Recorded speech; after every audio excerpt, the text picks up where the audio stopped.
நாம வந்து ஒரு ஹோட்டலுக்கு வந்திருக்கோம். எங்க மாமா ட்ரீட் வைக்கிறாங்க. அந்த ஹோட்டல் பேர் வந்து நிலா சோறு.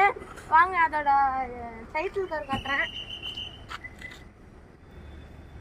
அப்புறம் நாங்கள் வந்து ஃபேமிலியாக வந்து சாப்பிட வந்திருக்கோம். இதுதான் எங்கள் ஃபேமிலி எல்லாருமே இருக்காங்க.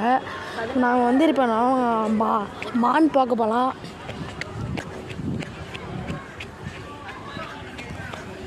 பாருங்கள், இந்த ஹோட்டல் செம்மையாக இருக்குது. எல்லா ஃபேமிலியும் இங்கே சாப்பிட்லாம். இங்கே பாருங்கள், வாட்டர் ஃபால்ஸ் கூட இருக்குது.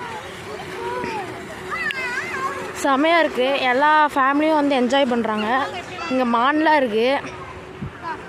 அப்புறம் அங்கே ஃபிஷ்ஷு, இங்கே ரெஸ்டாரண்ட்லாம் கூட இருக்குது. ஸ்விம்மிங் பூல்லாம் இருக்குது. இந்த நிலா ஹோட்டல் வந்து சேலத்தில் இருக்குது. எங்கள் ஊர் வந்து சென்னை. நாங்கள் இப்போ சேலத்துக்கு வந்து சாப்பிட்றோம். எங்கள் அக்கா காலேஜில் அதனால்